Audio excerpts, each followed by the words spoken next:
আগের দিন খই চিড়ে খেয়ে ঠাকুমার শরীরটা আজকে খুব একটা ভালো নেই, সেই জন্য ঠাকুমা শুয়েই রয়েছেন। আর ঠাকুমা আমাকে বলল যে আজকে সবজিগুলো তুই কেটে নিবি। আর এমনিতেও জানেন তো, আমি ঠাকুমাকে বলি যে ঠাকুমা আমি সবজিগুলো কেটে দিচ্ছি, কিন্তু ঠাকুমা আমাকে কাটতে দেয় না, বলে আমি যতদিন থাকবো ততদিন আমিও সবজি কাটবো, কিন্তু যখন শরীর অসুস্থ থাকে তখন কিন্তু কেটে দিই। তো এই যে আজকে যেমন শরীরটা অসুস্থ, তাই আজকে সবজিগুলো আমিই কেটে দিচ্ছি।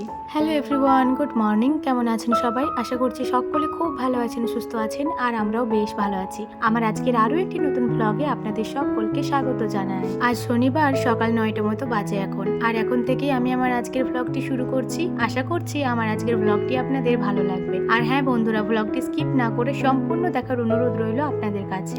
পটলগুলো কাটার সময় মাকে একবার জিজ্ঞাসা করে নিলাম যে মা এভাবে কাটলে হবে তো? তো মা বললো যে হ্যাঁ, ওইভাবেই কাটো। শ্বশুর বাড়িতে যে কোনো কাজ বাড়ির বড়দের জিজ্ঞাসা করে করাটাই ভালো, নয়তো কোনো ভুল ভ্রান্তি হলে তখন কিন্তু অনেক কথা শুনতে হবে। এদিকে দেখুন, আমার সমস্ত সবজিগুলো কাটা হয়ে গেছে। আজকে পটলে, আলুতে, বেগুনে আর সোয়াবিনে একটা তরকারি হবে। আমার আবার তরকারির সাথে পটলটা খুব একটা ভালো লাগে না, সেজন্য আমার জন্য কয়েকটা পটল ভাজা হবে। আর ওই যে কিন্দুরিগুলো কাটা রয়েছে, ওগুলো তেল দিয়ে বাটনা করা হবে। সমস্ত সবজির খোসাগুলো পাশে ঝুড়িটাতে রেখেছি, ওটা গরুতে খেয়ে নেবে। আর সবজিগুলো কিন্তু এখনো ধোয়া হয়নি, ওটা রান্নার সময় ধুয়ে নেওয়া হবে। সবজিগুলো কেটে নেওয়ার পরে আমি গিয়েছিলাম স্নান করতে। আর স্নানের সময় কয়েকটা জামা কাপড় কেচেছিলাম। তো নিচেতে তো এত মেলার জায়গা নেই, এমনিতে ওয়েদারটা খুব একটা ভালো নয়, সেজন্য মা বললো ছাদে গিয়ে মেলে দিয়ে এসো। তো এই যে ছাদের মধ্যে চলে এলাম। আর এদিকে পাশে দেখতেই পাচ্ছেন আমার হাজবেন্ড বসে রয়েছে। ও সকাল থেকে কি যে কুটুক খাটুক করছে, আপনাদেরকে একটু পরে দেখাচ্ছি। এদিকে দেখুন, আগের দিন যে শাড়িটা পরেছিলাম ওটাও কাঁচা ধোয়া করে নিয়েছি। আর এই শাড়িটার জন্যই মূলত ছাদে আসা। সত্যি বলতে আমি তো শুধুমাত্র একবার আসি ছাদে, এই যে জামা কাপড় মেলার জন্য। বাকি জামা কাপড়গুলো উল্টানো, আবার নিচেতে নিয়ে যাওয়া, এগুলো সমস্তটাই আমার শাশুড়ি মা করে দেন। তো শাশুড়ি মা আছে বলেই এইসব জিনিসগুলোর দিকে আমাকে খুব একটা নজর দিতে হয় না। আর ওই জন্যই ওই মানুষটার শরীর অসুস্থ হলে আমার যেন টেনশন আরোই বেড়ে যায়। কি করছো তুমি? সকাল থেকে কি করছো আজকে? গাছ লাগাচ্ছি। কি গাছ? কারি পাতা। কারি পাতা গাছ। আজকে সকাল থেকে এই দুটি গাছকে নিয়ে পড়েছে। কোথা থেকে টিন জোগাড় করেছে, মাটি জোগাড় করেছে, দিয়ে অবস্থাটা দেখুন একবার। দেখুন, খেপা ছেলের মতো লাগছে।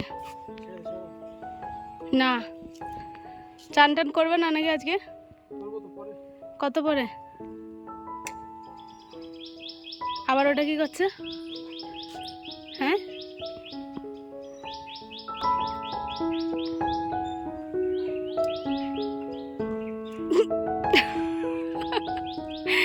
আবার প্লাস্টিকের বক্সটা ফুটো করছে।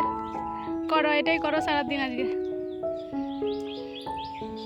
আমার বরের আজকে সকাল থেকে পাগলামিটা তো আপনারা দেখলেনই। আর আমি আজকে এই বাড়িতে চলে এলাম, মাটির বাড়িতে। আজকে রান্নাটা আমিই বানাবো, তো সেজন্যই এলাম আর কি। এসে পরে দেখছি কাকিমা এদিকে কিন্দুরিগুলো সেদ্ধ করতে দিয়েছে। আর রান্নার জন্য যা যা জোগাড় লাগবে সেগুলো সমস্তটাই রেডি করে দিয়েছে, মানে আদা, রসুন, পেঁয়াজ সমস্তটাই কেটে বেটে রেডি করে দিয়েছে। আর যেহেতু কিন্দুরিটা তিল দিয়ে রান্না করা হবে, তো তিলটাও বেটে নিয়েছে। আর এদিকে কড়াইয়ে যে নুন হলুদ দিয়ে কিন্দুরিটা সেদ্ধ করতে দিয়েছিল, ওটাও সেদ্ধ হয়ে গেছে। তো এই কিন্দুরি সেদ্ধটা নামিয়ে নেক, তারপরেই আমি রান্না বসাবো। আর বন্ধুরা দেখতে পাচ্ছেন, আমাদের যে ময়লাগুলো পাকানো হয় সেগুলো দিয়েই আজকে উনুনটা ধরানো হয়েছে। আর কতটা গনগনিয়ে আঁচটা এসেছে দেখুন। প্রথম প্রথম জানেন, এই উনানের সামনে যেতে আমার প্রচন্ড ভয় লাগতো, কিন্তু এখন আর অতটা ভয় লাগে না, এখন অভ্যাস হয়ে গেছে। খিন্দুরিটা সেদ্ধ করার পরে কড়াইয়ের চারিধারে তো অনেক লেগে গেছিল, তো সেটাই একটু জল কাপড় দিয়ে ভালো করে মুছে নিল, নয়তো পরে যে রান্নাটি করব ওটা করতে গেলে কড়াইটা কিন্তু অনেকটাই ধরে যাবে। আর কড়াইটা ধোয়ার পরে যে জলটা বের হলো, ওটা এই যে বাটিটায় করে রাখা আছে, এই বাটির জলটা আবার বাইরে ফেলে দেবে।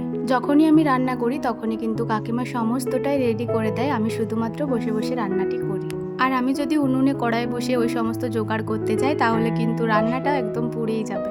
আগের দিন চপ ভাজার সময় অনেকটাই তো তেল দিয়ে চপটা ভাজা হয়েছিল, তো বেশ অনেকটাই তেল বেড়ে গেছে। তো সেই পোড়া তেলটাই টিফিনটার মধ্যে রাখা ছিল, আর এই তেলটা দিয়েই সমস্ত সবজিগুলো এক এক করে ভেজে নেব। পটল ভাজাটা শুধুমাত্র আমার জন্য করা হয়েছে, কারণ তরকারির মধ্যে পটলটা আমার খুব একটা ভালো লাগে না, তবে পটল ভাজাটা আমার খুবই প্রিয় একটি খাবার। তো সেই জন্যই আমি 4টে মতো পটল এই যে দুই ভাগ করে কেটেছি, সেগুলোই কাকিমা নুন হলুদ মাখিয়ে রেখেছিল।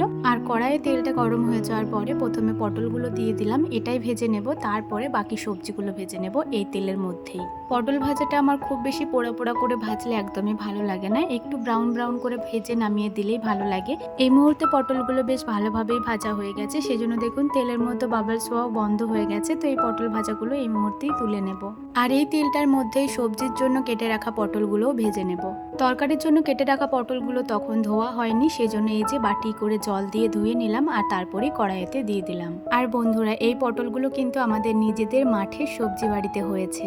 এখন খুব একটা বেশি সবজি হচ্ছে না, শুধু এই পটল, কিন্দুরি আর 2-4টে করে বেগুন এইসবই হচ্ছে। পটলগুলো ভাজতে ভাজতে দেখুন অল্প একটু হলুদ দিয়ে দিলাম, এতে করে না পটলের কালারটা একটু হলুদ হলুদ হবে, খুব একটা বেশি খ্যাস খ্যাস করবে না। তরকারি রান্নার জন্য পটলটা খুব বেশি ভাজবো না, এইরকম আধ ভাজা করেই ভাজবো। আর দেখুন কড়াইতে কত দাগ হয়ে গেছে পটলগুলো ভাজতে ভাজতে। পটলগুলো নামানোর আগে মাছটা ফাঁকা করে চারিধার গোল করে নিয়েছি, এতে করে যদি একটু আধটু তেল ঝরে পড়ে সেজন্যই। যেহেতু উনানে আঁচটা একটু বেশি রয়েছে সেজন্য দেখুন কড়াইটা আরো বেশি করে খুঁড়ে যাচ্ছে, তাই একটু বেশি তাড়াতাড়ি করছে। যেহেতু উনানে আঁচটা গনগনিয়ে রয়েছে সেজন্যই কড়াইটা এতটা ধরে যাচ্ছে। আর আজকে মোয়ানটা দাবা দেওয়ার জন্য যে কাপড়টা ওটা একটু বেশি ছোট, সেজন্য খুব ভালো করে মোয়ানটা দাবা দেওয়া যাচ্ছে না, তাই আঁচটা একটু বেশি বেড়ে যাচ্ছে।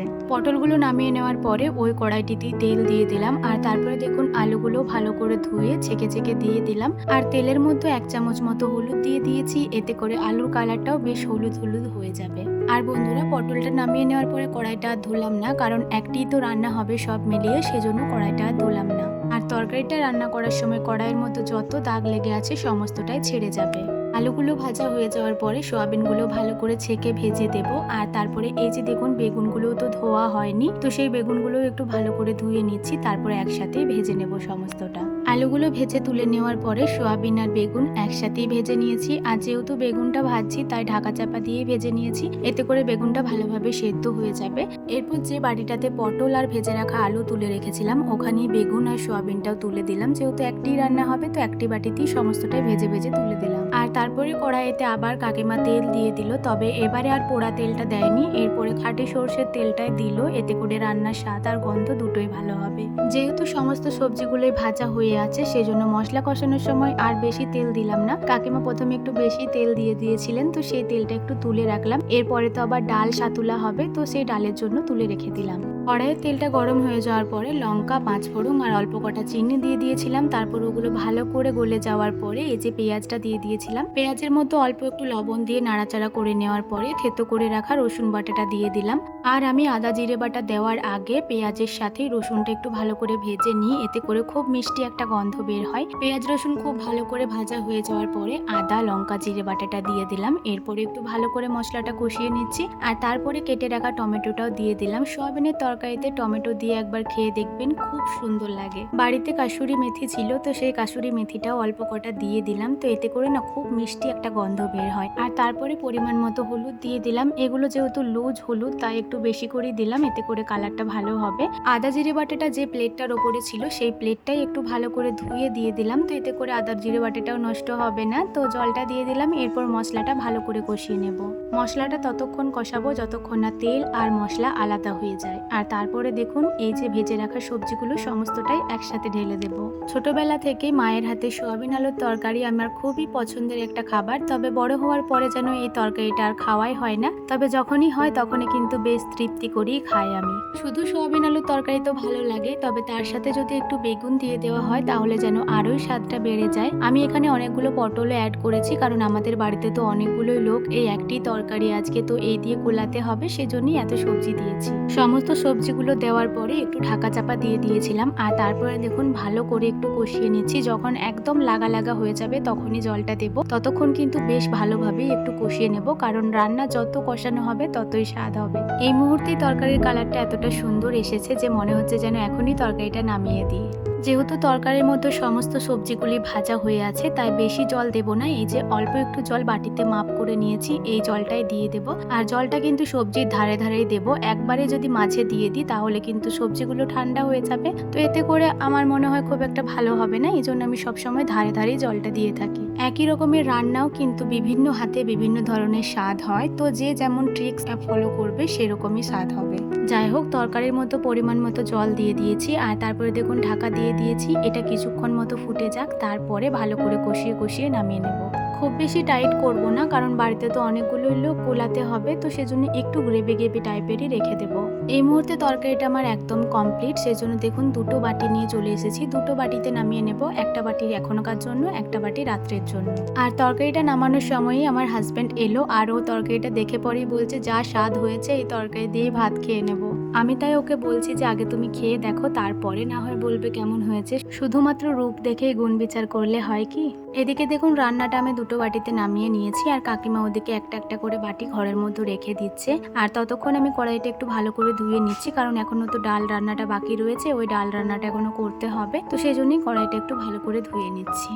কড়াইটা ভালো করে ধুয়ে নেওয়ার পরে ওই যে সুতির কাপড়টা রয়েছে, ওই সুতির কাপড়টায় করে কড়াইয়ের মধ্যে যে এক্সট্রা জলগুলো ছিল সেগুলো ভালো করে মুছে নিয়েছি। এরপর আমি আর কোনো রান্না করব না, কাকিমায় ডালটা সাতুলে নেবেন, আর যে কিন্দুরিগুলো আছে ওগুলো তিল দিয়ে ভালো করে ভেজে নেবেন। তো কড়াইটা ফাঁকা ছিল বলে একটু তেল আমি কড়াইয়ে দিয়ে দিলাম। রান্না বলতে এখন শুধুমাত্র ভাত হয়েছে আর এই যে তরকারি, তো এই তরকারিটা হচ্ছে রাত্রের জন্য ছোট বাটি করে তুলে রেখেছি, কারণ একসাথে থাকলে না বেগুন দেওয়া আছে তো তরকারিটা অনেক ঘাটা যাবে। আর এই তরকারিটা হচ্ছে দুপুরের জন্য। তরকারিটা সত্যি বলতে খেতে খুবই ভালো হয়েছিল, তবে নুনের পরিমাণটা একটু কম হয়ে গেছিল, যদি আর একটু নুন দেওয়া হতো তাহলে কিন্তু খুব ভালো লাগতো। এখন দুপুর 1:30 মতো বাজে, আর এই যে খেতে বসে পড়েছি। আজকে দুপুরের রান্নায় ছিল সোয়াবিন, আলু, বেগুন, পটলের তরকারি, আর কিন্দুরি তিল দিয়ে, আর হচ্ছে পটল ভাজা, আর ডাল হয়েছিল, তবে আমি যেহেতু ডাল খাই না সেজন্য দুধ নিয়ে নিয়েছি। কিন্দুরি ভাজাটা আমার ফেভারিট ছিল, তবে গরমের দিনে এত কিন্দুরি ভাজা খেয়েছি, তো এখন আমার ওটা একদমই খেতে ভালো লাগে না, সেজন্য ওটা আমি খাইও নি। আর তরকারিতে একটু নুন কম হওয়ায় রাত্রেবেলা যখন আবার তরকারিটা গরম করা হয়েছিল তখন কিন্তু একটু নুন দিয়ে গরম করা হয়েছিল। রাত্রে কিন্তু খেতে খুব ভালো লাগছিল। খাওয়া দাওয়ার পরে দুপুরের বাসনগুলো মা কাকিমা দুজন মিলে ধুয়ে নিয়েছিলেন। আর আগের দিন যেহেতু খই ঢালা ছিল, পঞ্চমী ছিল, খই ঢালার পরের দিন আমাদের এখানে শাকপালা করা হয়। শাকপালা হচ্ছে 14 রকমের শাক আনা হয়, আর সেই শাকগুলো কিন্তু সারাদিন খাওয়া হয় না। দুপুরবেলা ভাত খাওয়ার পরে শাকগুলো বেছে নিয়ে ঠাকুর মন্দিরে অল্প অল্প করে দিতে হয়, আর তারপরে বাকি শাকগুলো রাত্রেবেলা রান্না করা হয়। আজকে রাত্রে কিন্তু এই শাক রান্না দিয়েই গরম গরম ভাত খেতে হয়। আর শাকগুলো বাছতে বাছতে দেখুন আমার হাতের মতো কেমন দাগ পড়ে গেছে। দুপুরবেলা ভাত খাওয়ার পরে শুধু আমার মনটা কি খায় করে। বেশি করে ভাত খাওয়ার পরেই আমার মিষ্টি কোনো জিনিস খেতে ইচ্ছা করে। ফ্রিজের মতো সেরকম কিছুই তো ছিল না, তবে আগের দিন একটা আম রেখেছিলাম, সেই আমটি দেখছি ফ্রিজের মতো রয়েছে, তো বেশ ভালোই হয়েছে। আমার এখনকার মতো এটা খেয়েই স্বাদ মিটে যাবে। যারা যারা আমার এই ব্লগটি এতদূর পর্যন্ত দেখলেন তাদেরকে আমার অসংখ্য ধন্যবাদ আর অনেক অনেক ভালোবাসা। আপনি যদি ভিডিওটি এতদূর পর্যন্ত দেখে থাকেন তাহলে অবশ্যই একটি লাইক করে দেবেন এবং কমেন্ট করে জানাতে ভুলবেন না ভিডিওটি কেমন লাগলো। চলুন ভিডিওটি এই পর্যন্তই। ভালো লাগলে লাইক কমেন্ট করবেন, সাবস্ক্রাইব করে আমার ছোট্ট চ্যানেলটির পাশে থাকবেন। সবাই ভালো থাকবেন, সুস্থ থাকবেন। আবারও দেখা হবে পরের কোনো একটি ব্লগে। ততক্ষণের জন্য সবাই ভালো থাকুন, সুস্থ থাকুন আর সকলের পরিবারকে নিয়ে ভালো থাকুন।